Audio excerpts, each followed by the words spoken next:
Hi guys, welcome back to sty drive. మన country pride ఎంతైతే ఇంపార్టెంటో మన కంట్రీ పవర్ కూడా మనం కాపాడుకోవడం అంత ఇంపార్టెంట్. సో ఇప్పుడు ఇది క్రికెట్ కి ఎలా రిలేట్ అయి ఉంది, క్రికెట్ తో ఎందుకు ఇలా ముడుస్తాను అంటే ముడిపడి ఉందంటే, ఇప్పుడు మన ఇండియా గురించి మాట్లాడే ముందు రష్యా గురించి చెప్తే, రష్యా వరల్డ్ కప్ అంటే గేమ్స్ అక్కడ ఆడకూడదని చెప్పి ఒలింపిక్స్ లో యూరోప్ కంట్రీస్ అన్ని కూడా రష్యాని రానికుండా చేసి, సో అట్లా వాళ్ళ ఒక సిగ్నేచర్ చూపిస్తున్నారు అనమాట. అంటే మా కంట్రీతో ఎవరైతే ఇలా మనతో విభేదాలు పెట్టుకుంటే మేము ఒక అలా రిప్రజెంట్ చేసేది ఒక స్పోర్ట్. సో అలా క్రికెట్ కి వచ్చినప్పుడు ఇప్పుడు బంగ్లాదేశ్ తో మనకి ఎప్పుడైతే ఇలాంటి విభేదాలు అవుతున్నాయో, అప్పుడు ముస్తఫిజుర్ రెహమాన్ ని కేకేఆర్ లో తీసుకోవాలి అంటే అది కూడా 9 crores పెట్టి, సో ఒక రకంగా 9 కోట్లు అనేది ఆ కంట్రీకే మనం ఇస్తున్నాం, ముస్తఫిజుర్ రెహమాన్ కి ఇస్తున్నాం. అంటే ఇలాంటి చిన్న చిన్న విషయాలు అంటే ఈ ఐపీఎల్ ఫ్రాంచైజ్ కి తెలియదా, వాళ్ళు ఎందుకు ఇలా చేయలేకపోతున్నారు, మనం ఎందుకు మన అథారిటీ చూపించుకోలేకపోతున్నాం, ఇండియాలో మన పవర్ ఏంటిది అన్నది మన ఫ్రాంచైజీలు ఎందుకు చేయలేకపోతున్నారు. ఇట్లా నువ్వేమంటావు శశి? అంటే ఈ మన ఫ్రాంచైజీలు అది ఇది ఏంటంటే కాస్త మనీకి బాగా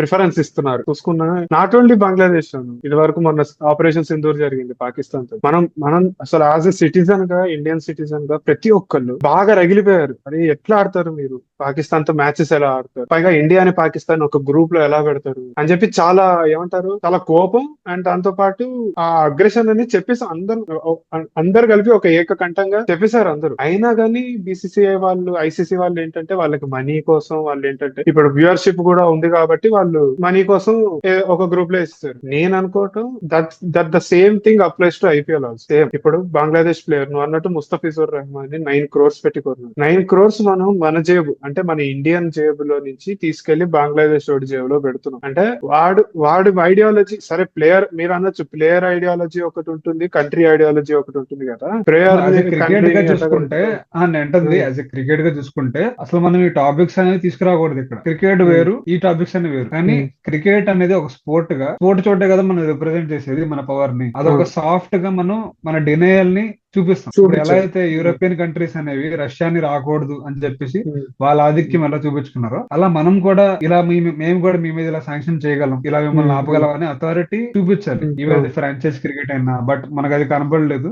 ఫ్రాంచైజెస్ అనే వాళ్ళకి ఇది మాత్రం కూడా తెలియదా, మీకు ఇంత ఆప్షన్ జరుగుతుంది, మీకు ఇలా ఒక ప్లేయర్ ని మనం తీసుకోకూడదు అన్నది మీకు తెలియదా? ఈవెన్ మన ఆఫ్ఘనిస్తాన్ వాళ్ళు ఉమెన్ క్రికెట్ ని ఎలా అయితే ఆపేశారో, అప్పుడు మొత్తం వరల్డ్ ఆస్ట్రేలియా అంతా మీరు మాతో సిరీస్ అవుట్ అనుకుంటున్నారు అని చెప్పి ఆఫ్ఘనిస్తాన్ ని అందరూ వాళ్ళు కూడా ఆర్డర్ డినై చేస్తారు, ఇంగ్లాండ్ కూడా. సో అదొక సైన్ ఆఫ్ నేను కూడా అంటే మేము దీనికి తీసుకుంటున్నాం స్టాండ్ అని చెప్పి చూపించినట్టు. సో ఇక్కడ కూడా ఈ కైండ్ ఆఫ్ స్టాండ్ తీసుకోవచ్చు కదా అనేది ఒపీనియన్. కమింగ్ టు దిస్ కూడా ఇప్పుడు నువ్వు అన్నదానికి ఇంకొక యాడ్ ఆన్ లాగా అంతెందుకు రా, అప్పుడు ఆ ఇన్సిడెంట్ జరిగాక, బాంబే ఇన్సిడెంట్, పాకిస్తాన్ వాళ్ళని ఐపీఎల్ ఆడి పాకిస్తాన్ వాళ్ళని ఎట్లా ఆపేసాం ఐపీఎల్ అని. అవును, కంప్లీట్ గా మరి అప్పుడు క్రికెట్ ప్లేయర్స్ అనేది తీసుకురాలేదు కదా. క్రికెట్ వేరు, ప్లేయర్స్ వేరు అని తీసుకురాకుండా వాళ్ళ మీద శాంక్షన్స్ వేసేసాం. వాళ్ళు పాకిస్తాన్ ప్లేయర్ అనే వాళ్ళు ఐపీఎల్ ఆడకూడదు అని చెప్పేసి. Why not the same thing applies to Bangladesh also? నాకు అదే క్వశ్చన్.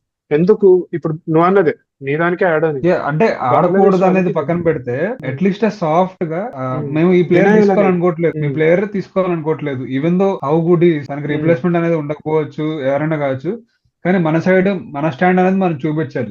సో అది స్పోర్ట్ అని ఉన్నదే ఎందుకు, క్రికెట్ అనే స్పోర్ట్ ఓకే, కానీ మనం అంత పెద్ద స్టేజ్ మీద మనం ఇట్లాంటి అనేది చూపించగలుగుతాం. సాఫ్ట్ గా వారసత్వం అన్నిటికి ముందే స్పోర్ట్స్ అనేది మనకి ముందు చూపిస్తుంది. సో నా ప్రకారంగా ఇలా ఒక ముస్తఫిజుర్ రెహమాన్ ని ఇలా ప్లేయర్స్ ని డిస్కరేజ్ చేస్తే బాగుంటుందేమో అనిపించింది ఇక్కడ ప్రెసెంట్. ఇదైతే నేను మామూలుగా దీని గురించి చెప్పుకోము, కానీ క్రికెట్ రిలేటెడ్ లో స్పోర్ట్స్, సో ఇండియా గురించి కాబట్టి దీని గురించి చెప్దాం అనుకున్నాం. దీని మీద మీకు ఏమైనా రైట్ అనిపించచ్చు, రాంగ్ అనిపించచ్చు, ఏదైనా కావచ్చు. జస్ట్ అవర్ ఒపీనియన్ ఇది. Yes, thank you guys.